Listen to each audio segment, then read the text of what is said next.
Blog Talk Radio. And in those days, there were giants in the land, and the sons of the angels of God looked upon the daughters of men and found them fair, and took of them wives, and their sons became of old great men of renown. So they have been mixing with us on a genetic level since the time of Enoch and Ezekiel's will.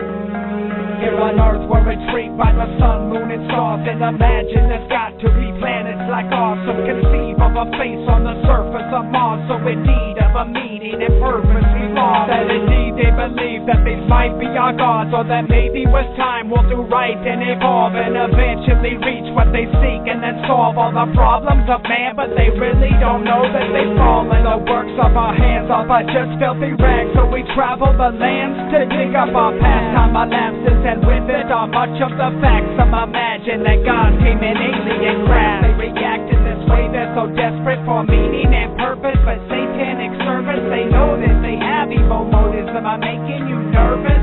I'm just scratching the surface. The signs from Ezekiel's wheel, when the skies unfold like scrolls and the breaking of seals. Heed the warning, the message is clear. Heed the warning, the time draws near. See the signs from Ezekiel's wheel, when the skies unfold like scrolls and the breaking of seals. Heed the warning, the message is clear. Heed the warning, the time draws near. In the blink of an eye, all believers will be raptured. Anyone left receives a mark or the capture. This leader will arise, claim his origins are alien, possessed by Satan on the side of the Nephilim. Profess those who left held us back from evolving, and now that they're gone, we'll solve all of Earth's problems. The worship of any one God will be halted. Evolve into gods and ourselves be exalted. They'll play on these lines, and in time they'll devise and arrive at a plan that will help hypnotize all the ones left behind, the spiritually blind. He's stolen their souls, now he's stealing their minds. It's already started, we're seeing the signs. Just study the word, prophecies all aligned. Now chop off the heads of all those who fight at one earth, one world. Aren't you excited? The signs from Ezekiel's wheel, when the skies unfold like scrolls and the breaking of seals. Heed the warning,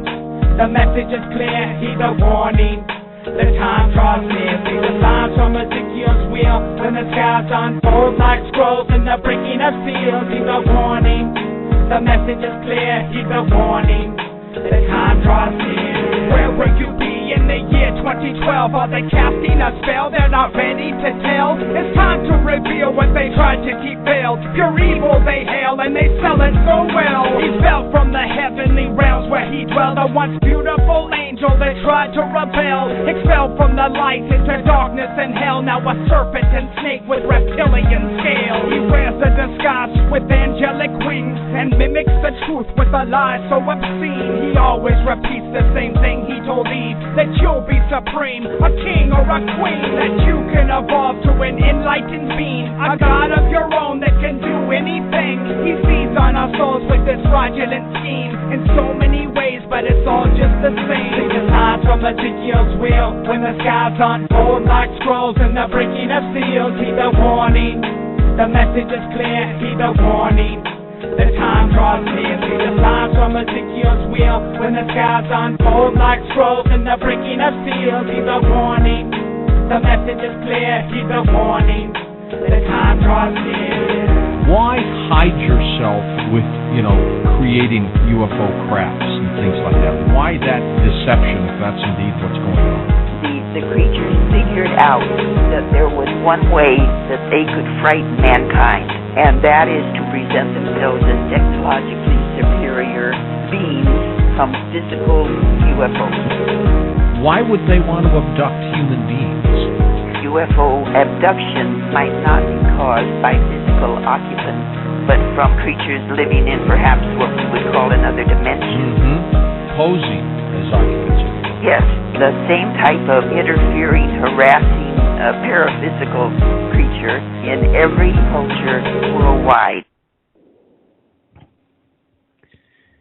And he said unto me, in the beginning when the earth was made, before the borders of the world stood, or ever the winds blew, before it thundered and lightened, or ever the foundations of paradise were laid, before the fair flowers were seen, or ever the movable powers were established, before the innumerable multitude of angels was gathered together, or ever the heights of the air were lifted up, before the measures of the firmament were named, or ever the chimneys in Zion were hot, and ere the present years were sought out, and or ever the invention of them that now sin were turned, before they were sealed that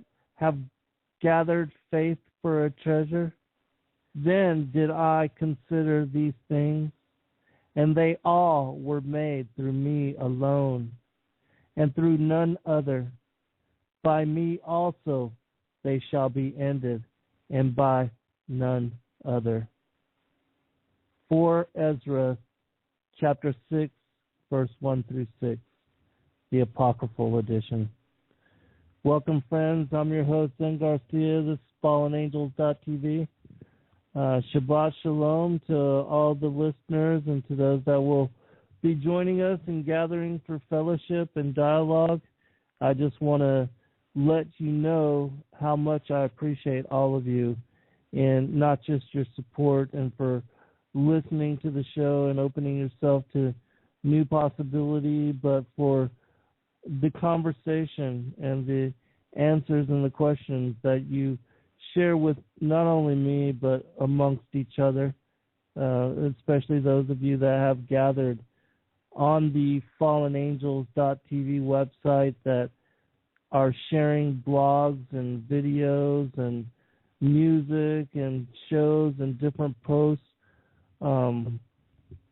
commentary that are encouraging one another and supporting one another and seeking, and especially for those of you that have been there for a while and have taken it upon yourself to encourage and to assist the new listeners and the new people that join up at the FallenAngels.tv website and that are new to a lot of the information that we have for years been sharing and talking about and speaking on and giving insight to one another upon. You are helping others in a way that you will never even realize, because of even though the internet does bring us together and gives us a platform to do these kind of things, where we may be in different parts of the world and never even have chance to meet each other face to face. And we are, anonymous to certain aspects because of that, which is both a good thing and also something that is not as tangible as far as friendship is concerned. But many of you, the stories that you've shared, the testimonies, being confirmation for one another, for a lot of those that have been, seeking answers to and just guidance and direction when it comes to many of the esoteric topics that we speak about, not only on this show, but in the website, with the articles that we share, and with the different things that we are focusing upon. It's reaching people that aren't even, on website, because many don't even join as members, but do come to the website even daily to read about the things that you are posting and sharing discussion upon, and also to come to just be given the links and to listen to our shows, because it's a wealth of information that has been gathered there. I definitely think it's unique in the amount of information and also the focus of the information, of which we have been sharing for a number of years now, since even, I believe it was 2005 when I first started FallenAngels.tv. And since that time, thousands of you have come together and joined, and many have come and gone. But a lot have remained, and now it's a growing and a thriving network, and there's daily discussion on a number of different things, and it's just a beautiful thing to see for me as the webmaster, and seeing all of you utilize the platform, the network, in the way that it really should be used as a tool for the fellowship that we all share. And so I'm grateful to all of you, and to all of those that have not come and have not joined. There's no there's no charge, or there's everything is freely given. Myself and all those that are on site, we do ask that you answer a few profile questions, but other than that, everything is free of charge, and and also you can remain anonymous, because I know a lot of people are afraid, especially when they first wake up, afraid to have their name out there in any way connected to a lot of those things that are topics of discussion on the network. But I think especially now in this day and age, when so much of what we speak about is now mainstream, and with shows like Ancient Aliens and different programs on the History Channel and Sci-Fi and all these different television shows and movies that have come out on these topics, that have shared what most have believed and thought of as fairy tale, children's stories, fantasy about the fallen angels and the presence of giants. Other shows like America Unearthed, where a lot of even giant bones. There was one show where a farmer plowing his field had found bones that were connected to an individual that was over 9 foot tall, and he called the archaeologist, the head departments of archaeology, and try to get them to take interest in these things. And a lot of those different organizations are controlled, and anything that goes against Darwin and the whole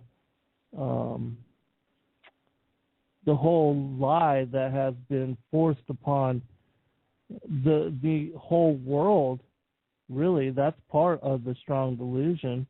And they teach this, in our schools. Kids are grafted into this belief system at an early age, and the entire educational system, from kindergarten, well, they don't teach about it in kindergarten, but from high school, junior high, even elementary school, if they teach any of that in there, it is started at an early age, and people accept it, are assimilated, indoctrinated into such belief without ever thinking about it for themselves or ever challenging the supposition of such claim. And only those that go to church and are taught through Sunday school, or that actually read their Bibles, because there's not many of them anymore either. Even for those that do go to church, there's a lot of people that go to church but have never read their Bibles. And so whether anybody learns from the doctrine and from the gospel that, we're not evolved of monkeys or a missing link that is an ancestor of both, and most people are just brought into the whole lie and accept it without ever questioning, without ever having a second guess as to whether it may be true or not. And that's a large part of what is the Matrix. And a lot of lies that we, base as reality and our foundational belief systems are large part built up on lies that have been told to us over and over and over since we were kids, since we were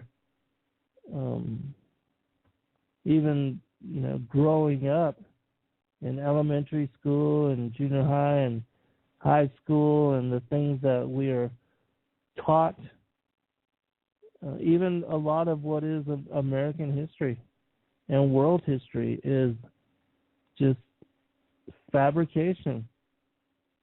The stories that are shared and told over and over by those that had the power of conquest in that day and age. And even what is most of wisdom and knowledge in the world today is based upon those, the Greeks and the Romans and those that were the conquerors of their day and age. A lot has been stripped out, decimated. Even the conquistadors, they, wiped out so much of what was the stories and the traditions of the Maya and the people of South and Central America. We don't have a lot of information from those that were the indigenous peoples of the world that were taken over, their wisdom and knowledge.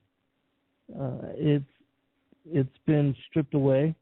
And then there's been a concerted effort by the powers that be, by the church authorities, and also the political and the military powers of the world that are connected to and aligned with the Illuminati, and those that are of the line of Cain, that are connected to the pyramidal structure of the New World Order, which goes way further than back in time and history than just Adam Weishaupt and the European elitists, the Masons that got together in secret society and formed this organization and agenda for global conquest and world government,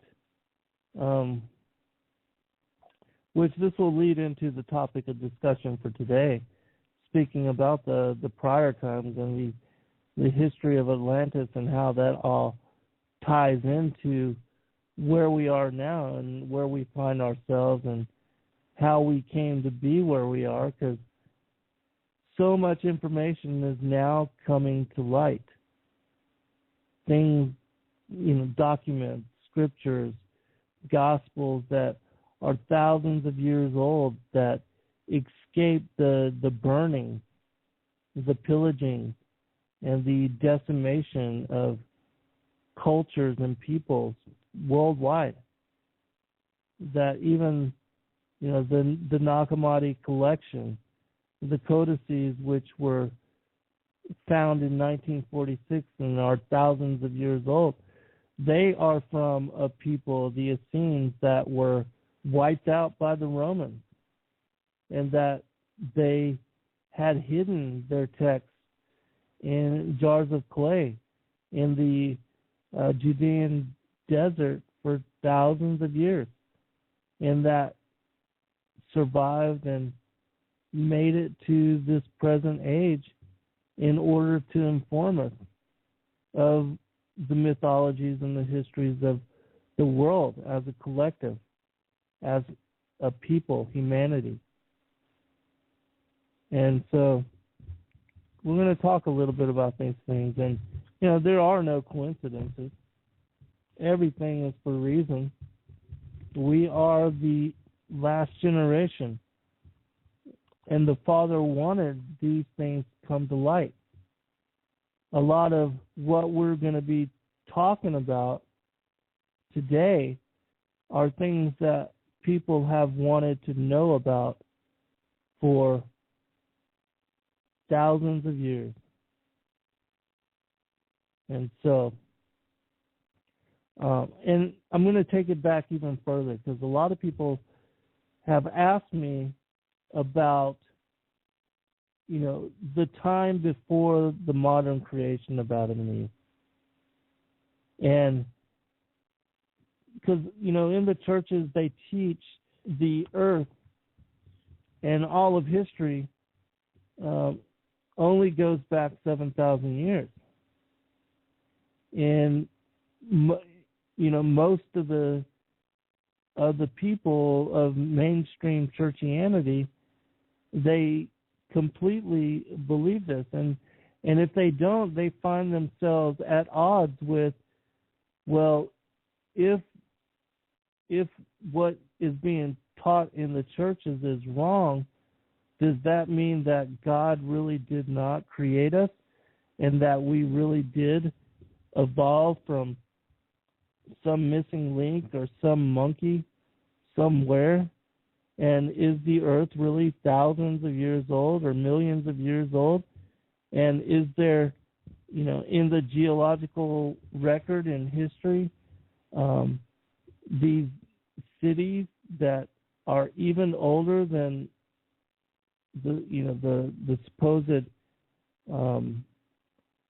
initial showing and the initial presence of Adam and Eve and the ancestors of modern man on the face of the earth. And so if they can't decide one way or the other, it challenges them as to whether they have any belief in God or not. And so for most, if they cannot accept that the earth is millions of years old, then they hold on to the belief that everything, you know, only goes back 7,000 years, and that everything really began with Adam and Eve, and God had created us in His image, and that, you know, nothing else, even though science and all the different scientists of all the different professions that, you know, challenge the validity of the gospel in whatever way they do, whether they're right or wrong. And then if they, you know, don't believe that everything, you know, that things are older than 7,000 years, then they have that whole dilemma of, well, if the gospel is wrong on the earth being millions of years old, is it also wrong on that there's a Father in heaven and that He has the only begotten Son? And so they can't decide one way or the other. And then if they do decide that, you know, well, the earth has to be older than 7,000 years, you know, science can't be that far off, well, then does that mean that science is right and we are evolved of this missing link that unites the apes and humanity, even though we still have, you know, humankind and apes living on the earth today, and how they can believe that there's some link that unites us together, and that we evolved of them is just beyond me. But and so now the whole thing is, well, if we didn't evolve of this missing link, this ancestor of both ape and man, was it the ancient aliens that mated with the missing link, and that they are the responsible for the thing that we haven't been able to find, and that really that is the missing link, is that the ancient aliens were the ones that enabled us and formed us in their image and gave us the jump on evolution that brought us to where we are now, and then that would explain all things. And if that's the case, are the ancient aliens truly our God, and the God, the Father, the Creator of us all, that we like to think of as being the one that formed all things? Is he an ancient alien? And so this is the thing that is being pushed upon people today. And so many are accepting this point of view and this perspective. Even scientists, that are atheists or agnostic and didn't believe in God as far as Yahuwah or Yahweh, the creator of us all, and completely deny that the Creator, has a son or an only begotten son, they are more apt and more willing to open themselves to the possibility that the ancient aliens are the key, the secret, the skeleton key for unlocking all the mysteries of the world and explaining things in such a way that scientifically it now makes sense to them. And they're more willing to concede to the notion that the ancient aliens are our creators. And there's also even many people that have been in this field. And when I'm talking about this field, I'm speaking about that have studied about the Nephilim, the giants, that have looked into esoteria, like the ancient alien quagmire, the conspiracy theories, things like that, alternative truth, that have read just incredible amounts of information as far as different religions, different wisdom texts, the Sumerian teachings, all of those stories that are connected to the ancient mythologies found worldwide. And I'm not going to name any names, but many of them, because many of you are well-versed and well-studied in a lot of these things that I'm making mention of now. Most of them have conceded to the belief and have accepted and believe that this explains all things, that the ancient aliens are indeed our creators, and that we were made in their likeness,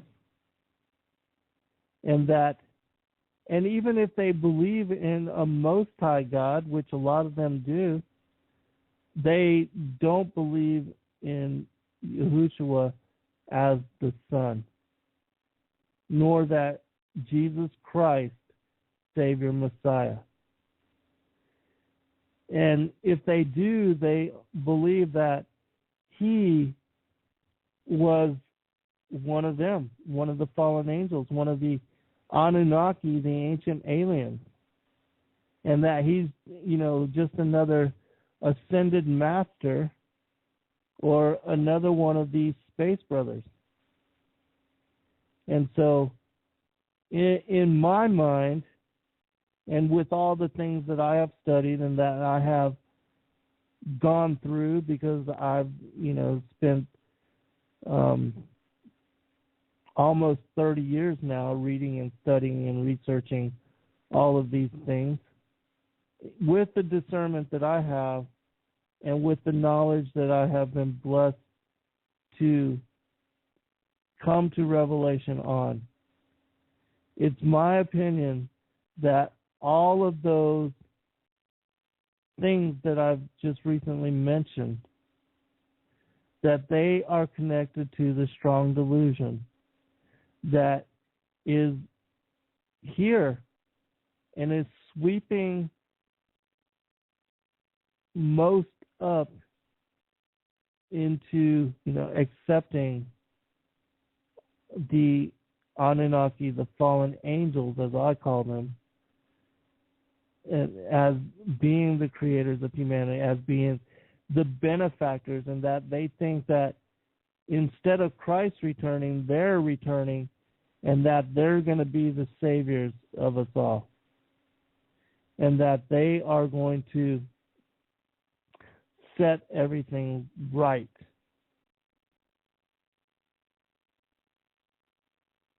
And, the Bible warns us that the strong delusion would be of such a degree, even the most elect would be deceived if it were possible.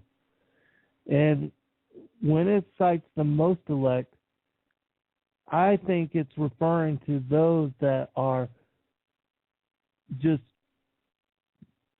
well-researched, well-read, have spent years and decades reading all things, but yet they ready and so willing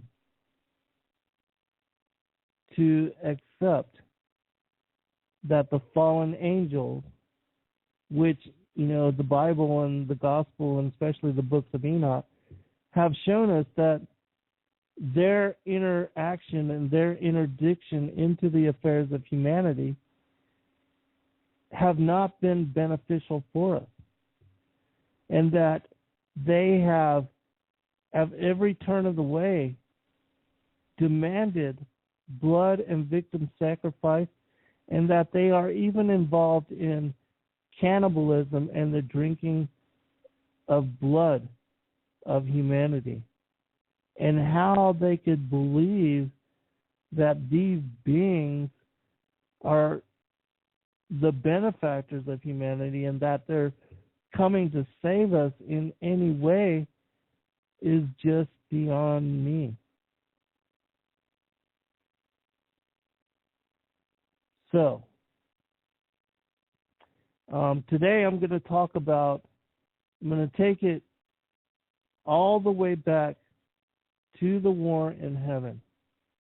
And we're going to speak about how it got to be where it is now.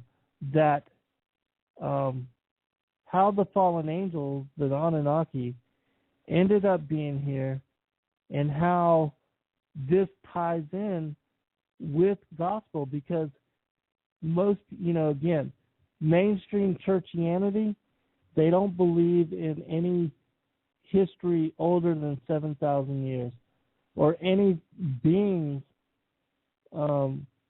having been present on the planet before Adam and Eve. And so I'm going to try to help you to tie this together. And also I'm going to try to answer your questions too. So I am trying to watch and monitor the chat room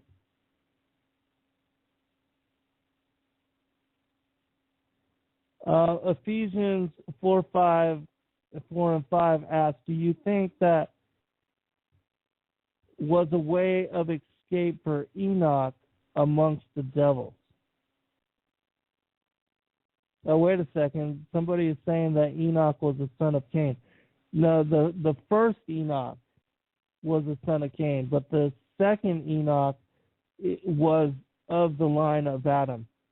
The Enoch which we have, the books Enoch 1 and the book of the Secrets of Enoch, he was the seventh generation from Adam. His father Yared was the one that wrote about and warned the children of Adam to not fall away. And his name also speaks about the descent, gives allusion to the descent of the Watchers, which is a second incursion of holy angels. That another group of angels, which were holy watchers at the time of Yared, they were jealous of Adam, and having kind of tattletaled on him, told him that they would do even worse if they were in flesh form. And so they challenged him to put them into flesh form and to allow them to come to the earth, which he did. And they lusted after the daughters of Cain, and because they were in physical form, they were able to mate with the daughters of Cain, and they brought forth a race of giants. And this race of giants then became cannibals. They were known as the men of renown. We have all the stories of the Greek and Roman mythology citing the incredible things that they did and the strange nature of the hybrid monsters and creatures that they were warring against during their time and life and existence upon this planet. We also have the account of Berosus, which speaks about many of these same creatures having existed upon the planet. And so there is basis, there is reality, there is truth found in the strange nature of the mythologies of the found worldwide. And that once you begin to study them as an entire collection, as one body of work, you will be led to the truth that underlies them all. And so that's one of the things that we're going to be speaking about here today as well. And so, if you have questions, put them in the chat room. I'm not going to read a lot of scripture and wisdom text today. I'm just going to kind of tell you how it is, how it happened. But know that if you do want further detail and more information about the things that I'm speaking about, I cover all of this, all of these things in my 4th and my 6th book specifically, and that I elaborate on them further in my newest book, which should come to publication within months now. In the final stages of it as far as the overlay, and I did put on the Fallen Angels TV website the cover that was created by one of our members, Jared Allen, there at fallenangels.tv. And I want you to know I appreciate you, Jared, for your time and your effort in creating that image. Many people have given me just really good feedback on what you've done and the things that what I've already shared. But you can go to the website there and take a look for yourself. It shows Christ holding the world and calling forth, what will be the second resurrection, the harvest, the separation of the wheat and the tares, calling us back to our first estate. And he did an incredible job on that. But anyways,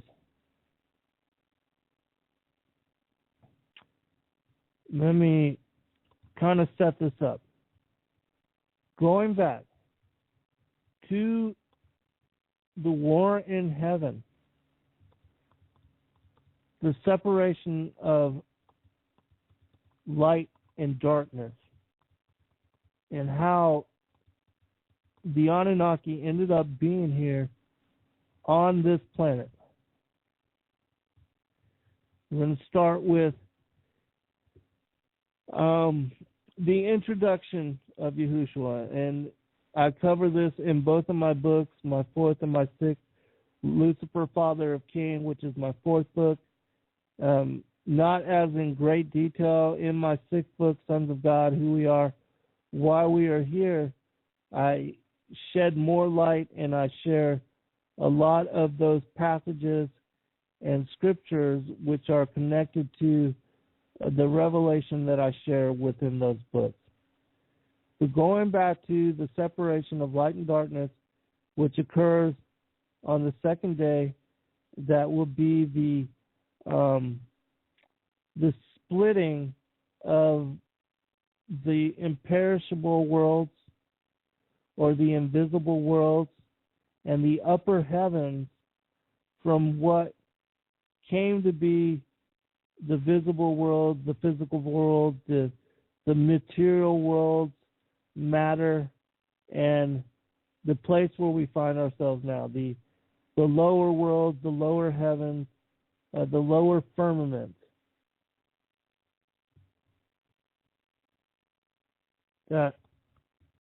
How all this occurred, how all it happened, to do with the introduction of the Son to creation, to even the sons of God, the morning star administration, as I call it, that there was a period of time, because everything, according to the book of the Secrets of Enoch and to other scriptures like the book of the Bee, that speak about how the sons of God were created on the first day, and that Christ, as the original morning star, because he is the true morning star, he pre-existed with the Father, and that the Father and the Son, the Holy Spirit, they together as a Trinity, representing both the male and female aspects of creation, that everything before it came to be individualized in different form and different personas, that initially everything together was one force, one unified consciousness, light, and everything was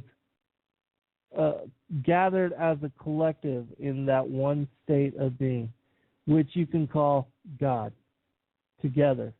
That all of us also were part in, you know how the scientists say that energy cannot be created and cannot be destroyed, that it just transforms and, takes on different embodiments. That's what I'm speaking about. That even this would be, that one force prior to the Big Bang, if you want to call it that. And so when the Father and the Son, the Holy Spirit, decided to expand outward into all things, then that unified force, that oneness, that was what I call the great mystery or the giant family, that it was God expanding self, because He and the Son and the Holy Spirit were all that existed, and we are created from the fabric of who they are, that all things in creation are created from the fabric of God. And so when God decided to create time and space and difference and change and movement of light and energy and vibration and frequency, God decided to expand Himself outward to become all things so that He could experience life and being through these various means, forms, and measures. And so that's when, beginning with the separation of light and darkness and what the scientists call the Big Bang, the explosion of energy outward into what became the visible universe. This is when that occurred and that happened. But there was a time before that explosion happened.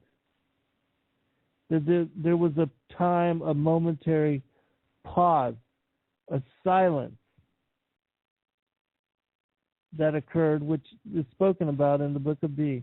And it talks about how in this time of pause, we as the sons of God and all of the angels, we had thought.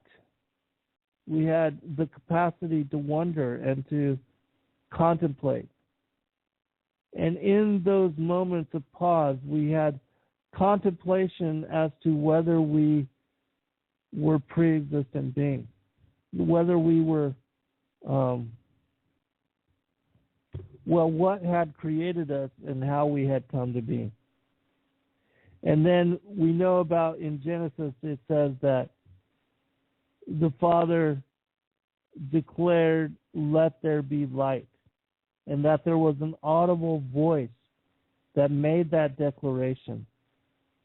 And when that declaration was issued, that Christ, as the light of the world and of the universe, as the light which gives even the stars their shining and their visibility. And it was that light which brought the broad expanse of creation into visibility from what was the darkness of that momentary pause. That was the embodiment of the Son. That the Son was introduced to the creation as the light of all things. And that it was His force, His persona, that brought all things into being able to be seen. And so that moment is what is when we were introduced to our Savior, when we were introduced to who would be the ruler of the universe, the King. And in that moment, Lucifer, as the first created archangel, I explain all this in my book, he decided that he wanted to be like the Most High. He wanted to be like the Son. He wanted to have authority. He wanted to be worshipped. And he decided he was not going to be a servant. He wanted to be a ruler. He wanted to be the head honcho, and to give the decision, to enforce his will within the creation. And so there was this insurrection, there was this rebellion, there was this grand war which took place, that 1/3 of the angels of the Most High, because Lucifer has no angels of his own. Those that joined him in rebellion, they are now known as his angels, but we are all angels of the Most High. That all of us, when created, were created to worship the Father and the Son and the Holy Spirit. And really, there's no other true gods but them. There are those that parade as gods, that claim to be gods, and that declare themselves as gods, but they are not. They are only angels. The fallen angels, the Annunaki, the archons, whatever it is that you want to call them, they are not gods and goddesses. They are angels. And so, just to clear that up. And so a third, he went to all of them, and the Father and the Son allowed this. It allowed him to challenge their authority, and they gave him such glory that some of the angels believed that he had chance to defeat and overthrow the Son. But really, he never had chance, because he was created by them just as we all were. He never had chance. So anyways, and I know we're running out of time, so I'm going to kind of move through this quickly. And so after the war in heaven, they were cast out from the upper heavens, cast down to the lower heavens. There's speaks about on the fourth day how there would be a separation of the firmaments. On day 3, there was a division of the firmaments, the upper waters from the lower waters. And I explain in my book about this particular event, because this event is cited by the Enuma Elish and cited by many of the ancient historical texts and cultures worldwide that speaks about the capture of Nibiru into the solar system, and how the fallen angels were present upon this planet. How they got to be there is still undetermined, something that we won't know until we all, get back to our first state and are able to ask our Father or the Son or the other angels that have been immortal since, the first day, and that have watched and been witness to and never had to drink from the cup of forgetfulness. Ask them about all of that time and space. But going by what we have available to us from the Sumerian text and from their own writing, that the old ancient stories talk about the capture of Nibiru and how this planet was responsible for the destruction of Tiamat. And that Tiamat used to be what is the earth now.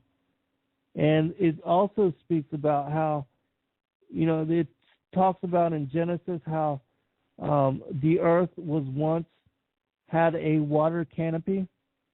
It once was covered in clouds, and the skies above could not be seen, as far as the sun, the moon, and the stars. That there was this border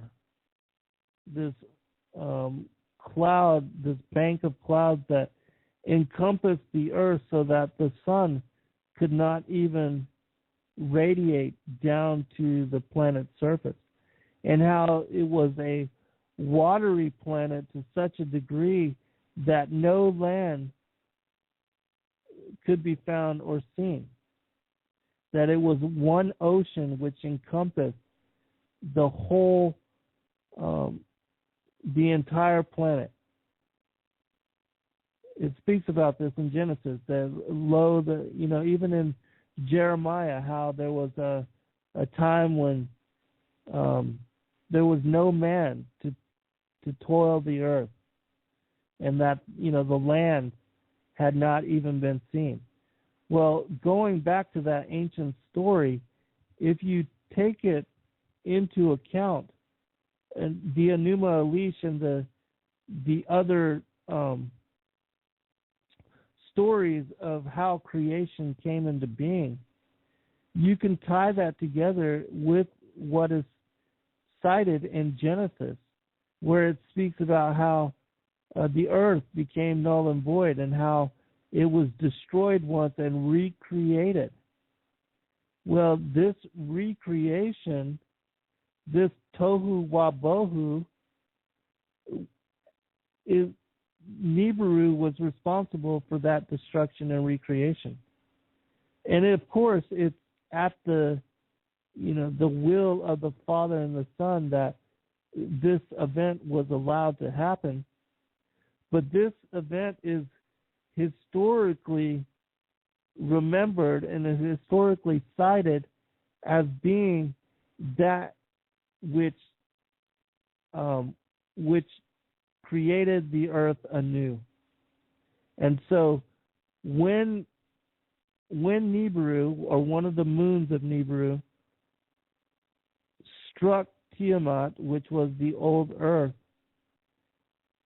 that's when the earth was destroyed, and the firmament of the earth, as far as that bank of clouds, that was destroyed. The water canopy was destroyed, and one of the sides of the earth, where the Pacific Ocean is now, was gutted, and the earth was split into two halves.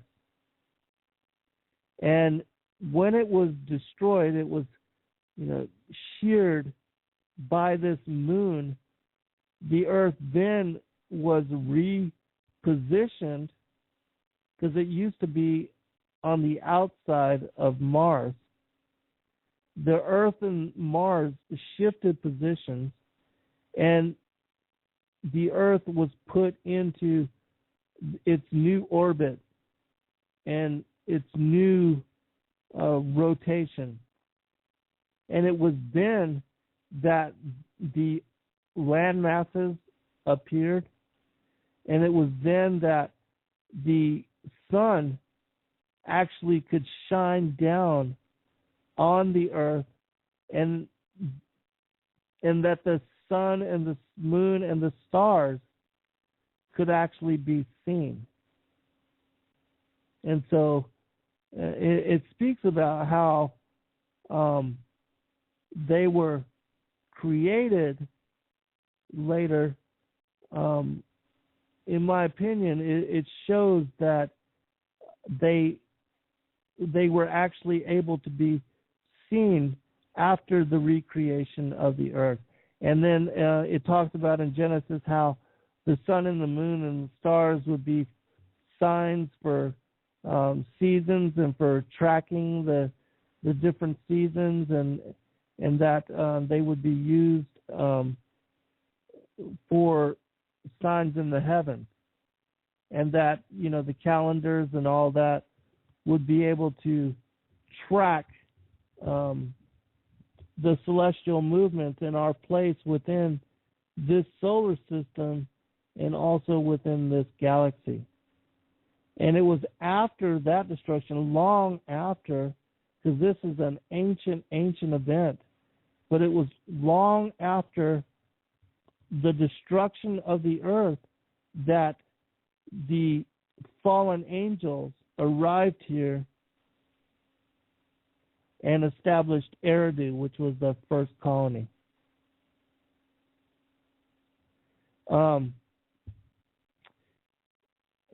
Okay, so when Nibiru, and it speaks about this, and I give elaboration on this in my 6th book, Sons of God. This is day 3 and day 4 according to the Genesis timeline. And when Nibiru became the 12th planet of this solar system and was captured and put into an orbit where it actually crosses between the inner and the outer planets, when the moon of Nibiru destroyed the Earth, that's what created what the Sumerians called and referred to as the hammered bracelet. And the hammered bracelet is the asteroid belt. And the asteroid belt and the comets and even the rings around Saturn and some of the other planets, because they also have rings, those rings are the debris field from this ancient destruction of what is referred to in the mythologies as the dragon Tiamat. And that Tiamat, when it was destroyed, and of course this is all the will of the Father and the Son, that when Tiamat was destroyed, the Earth then was placed in the orbital rotation that we now find ourselves in, and that once the water canopy was destroyed and once land appeared and Earth was recreated, this became a breeding ground for what would be the multiplicity of life, according to how the Father and the Son endeavored for life to begin, that all the conditions were made right, and the next chapter of what was the history of the universe, the history of creation, the next chapter, the focus would be upon this planet, Earth, and that brought us to where we could begin what would begin the natural cycles and evolution, because a lot of things are, evolving, but the Father and the Son created all the creatures, placed them here upon the planet, created pre-Adamic humanity as well, and allowed life to begin here on this planet. And that the grand experiment of what is the incredible presence of life and the beauty and the existence of all the different creatures that are found on this planet, all that began way back then. And so it was later, after an untold amount of time, who knows how many, it could be millions of years, I can't tell you. But all I can tell you is that this event, which created the Earth, destroyed the water canopy, made the necessary circumstances for the Father and the Son to create life as it was back then, that the Sumerians, even in their own lore, even in their own traditions, they cite in their own history about how this event was even in their ancient past.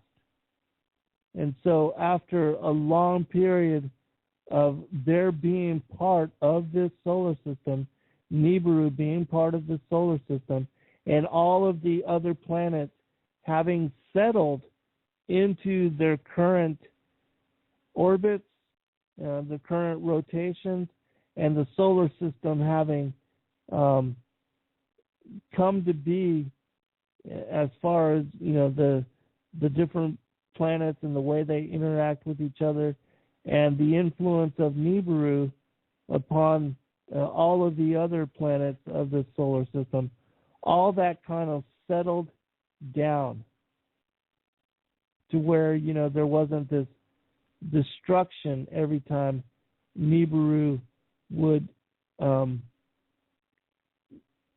in its closest aspect to the sun, it would cross through the inner and the outer planets.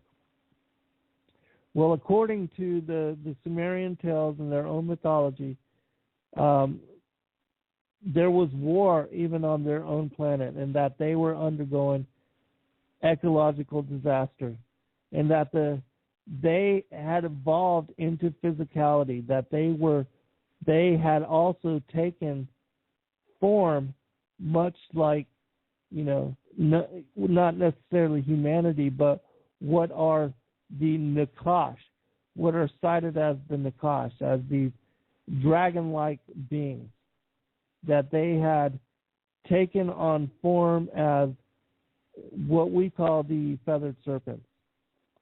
And that when there was war on their own planet and they're having gone through this ecological disaster, every time they came close in orbit to the sun, that the sun's rays would burn and kill a lot of their own creature and peoples,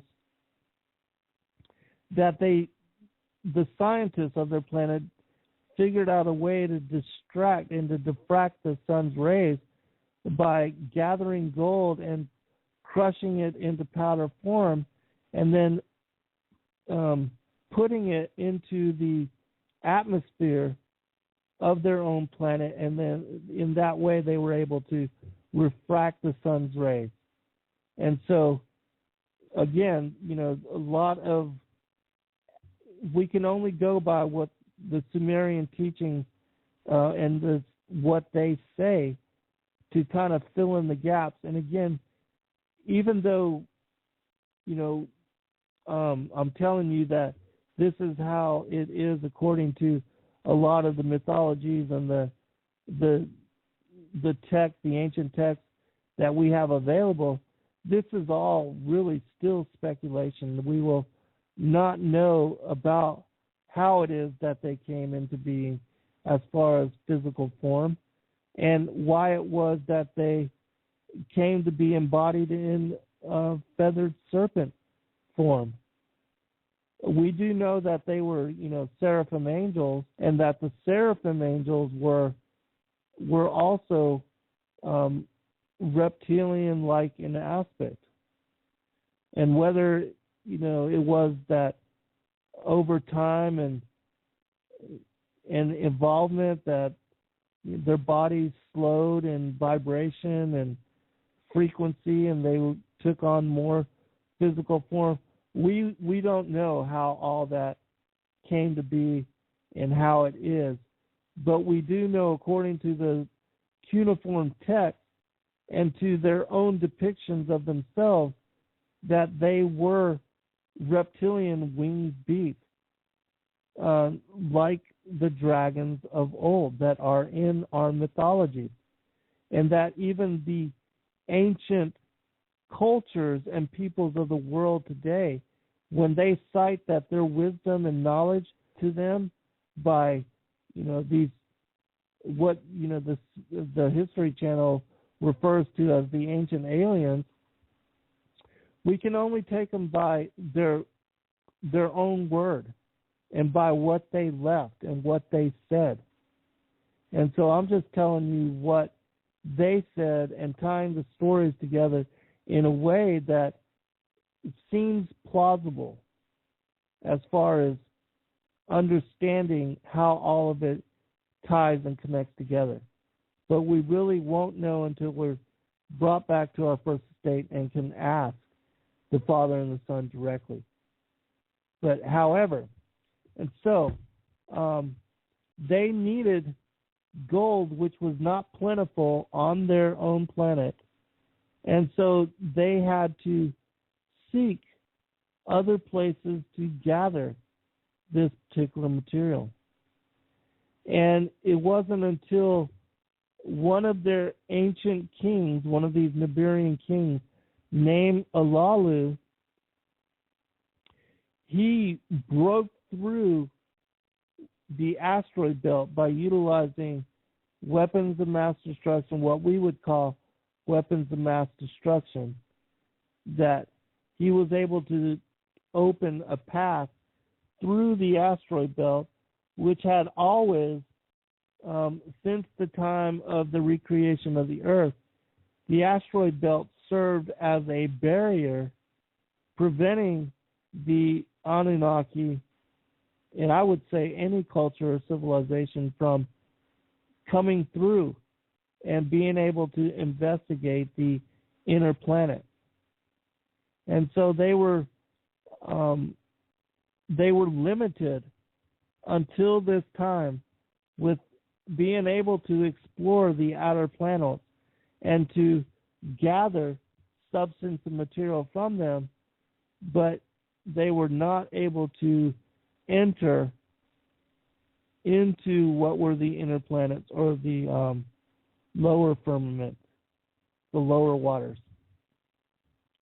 But once Alalu broke through, he sent a message, and according to the story, they had communication systems which allowed them, even from the Earth, to communicate with their own kind on their own planet Nibiru, which is just amazing if you think about how humanity has a difficult time even speaking to those that are on the dark side of the moon. But their technologies were much greater than ours, even before the modern creation of Adam and Eve, that their wisdom and their technologies far surpass even where we are and what we have come to knowing today. There's a question from the chat room. Cindy is asking, I've been wondering about the Queen and the Vatican hoarding all that gold. Do you suppose they intend to offer to their ancestors? Okay, it's my opinion that because now, gold is so valuable, it is limited in quantity, even though it's found in abundance here on the earth. Gold and silver and precious metals, they have since ancient and historical times been linked to true wealth, and that they have held a degree of and connection to wealth and what we think of as wealth, and that the elites of the world today, that they are busy buying up a lot of what is the available gold, silver, platinum, copper, even those precious metals which are in limited supply, not just because the Anunnaki, they were able to, even in the ancient past, to stabilize their own atmosphere, and that they mined a lot of it. But it's my opinion that the elites of the world today are hoarding such substance in order to corner the market on wealth, and that if they do intend to, offer it like the Mayans and the other cultures of the world today did in the ancient past, offering up, gold and precious metals and things like that.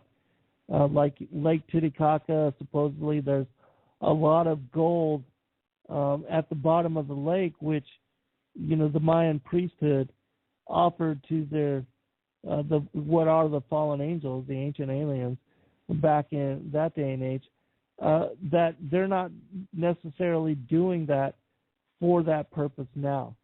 That it's more about hoarding things that will hold assets and wealth and the value of such wealth, and that at a time later, which could be even tomorrow, that we're at a point in time now that the markets are going to be crashed, that paper money will be decimated and the use of it outdated, and at that time metals, gold, silver, platinum, that all of those will increase in value at an astronomical rate, and that money will then have to be recalibrated, and if they do issue paper money, that it will have to be formed and based on something that truly has wealth, as money used to and had once been.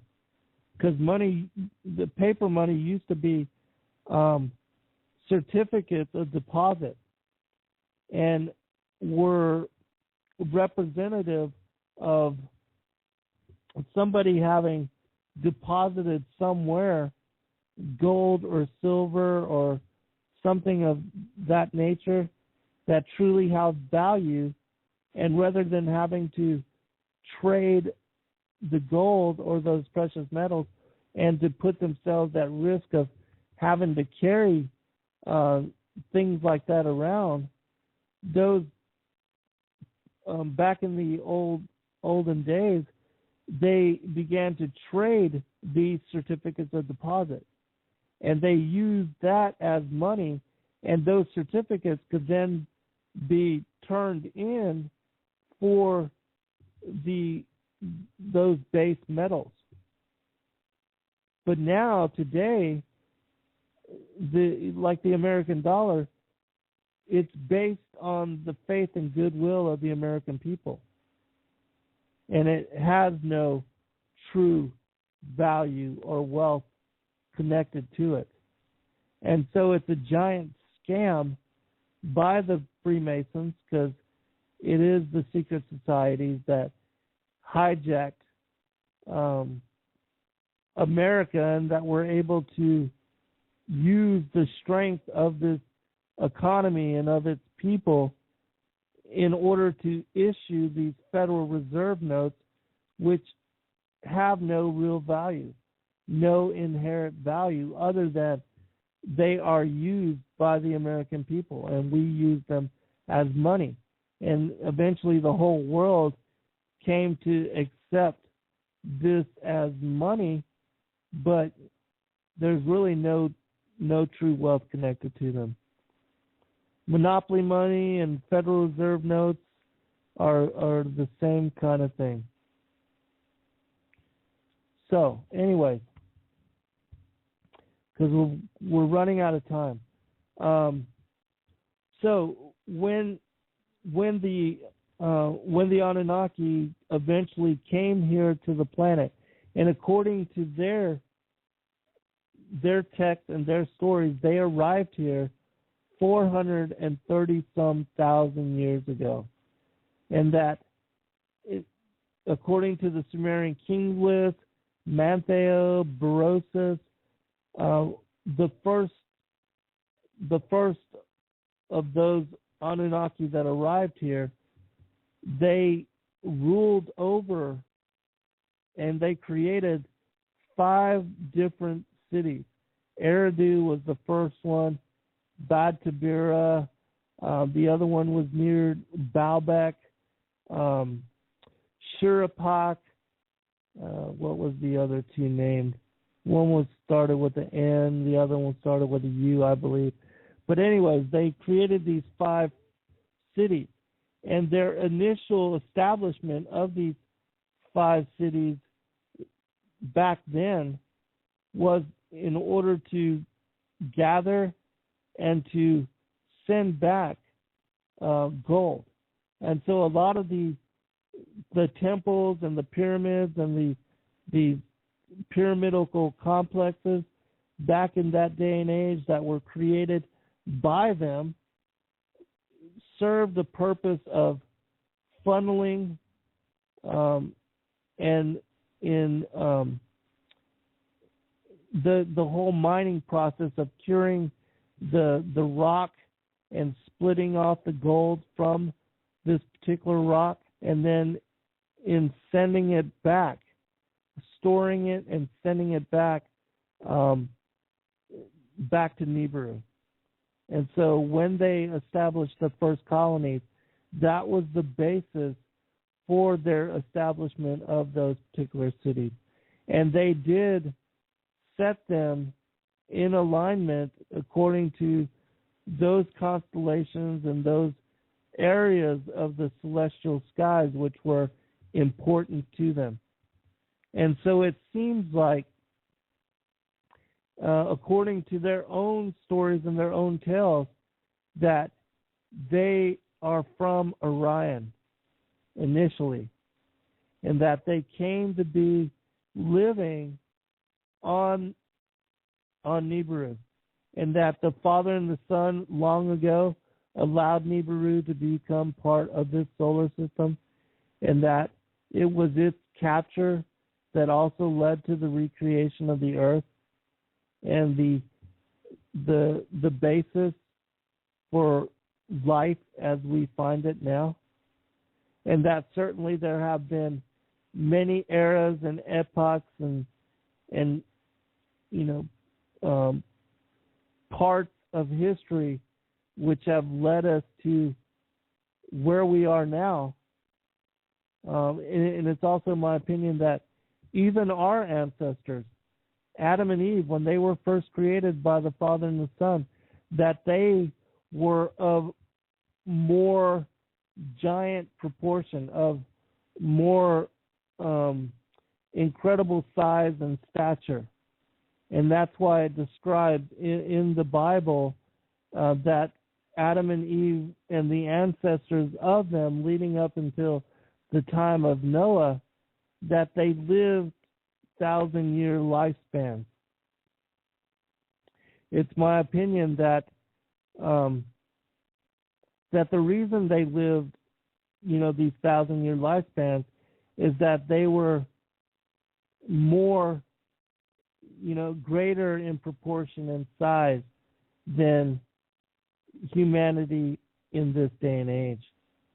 And that it was after the flood of Noah's day that the Father and the Son decided to resize not only the giants of old, because they were already in presence upon the earth, and that their lifespans were also reduced to that of 500 years, according to the second book of Enoch, but that even humanity would be of lesser proportion, and that our lifespans would also be reduced to 120 years.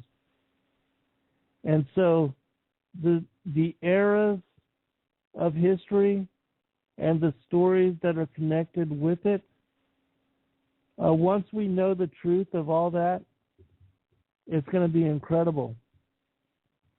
The things that we're even coming to know now are incredible in aspect, but to be able to know and understand our prehistory as humanity and the history of the earth and the history of creation and how all of it came to be what it is now,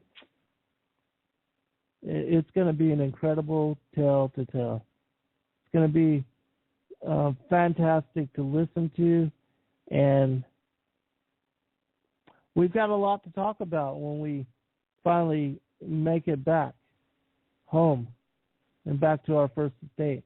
And can you just see us all gathered together in fellowship with those that made it, the elect and the righteous, and being able to have a Q&A with the Father and the Son, and to ask them about all the things that we don't know about, even as to the history of the fallen angels and the details of the war in heaven, the things that Lucifer and the fallen angels were up to before they found themselves on Nibiru, and before Nibiru became a planet that was captured by the solar system.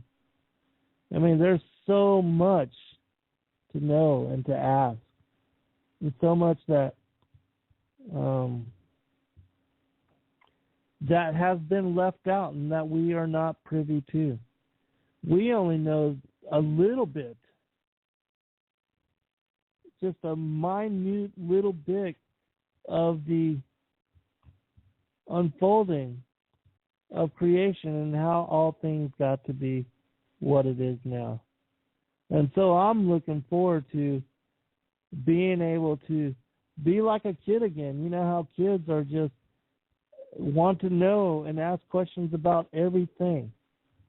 That's what it's going to be like to be in the presence of the Son and to ask about whatever it is that we want to know about. It's going to be an amazing thing. We are running out of time, so I just want to remind everybody that I'm doing a show now on Revolution Radio on Tuesday nights. You can find us at freedomslips.com Tuesday nights from 8 to 10 p.m. Eastern. That I haven't, the Hijacker, which I used to do his shows 12 a.m. to 2 a.m. midnight every night on Wednesdays, that he is taking a brief sabbatical, and so I'm no longer doing that with him, but that I've been asked to do my own show, and it's been an incredible success, and we've had a great following there, and so I appreciate those of you that have joined us, and please do if you have not. And I just pray that all of you are blessed in discernment and revelation, that the Father and Son watch over all of us, keep us all safe, and help us to do what we can to better and greater our relationship with them. In Yahuwah Yahushua's name I pray. God bless all. Good night.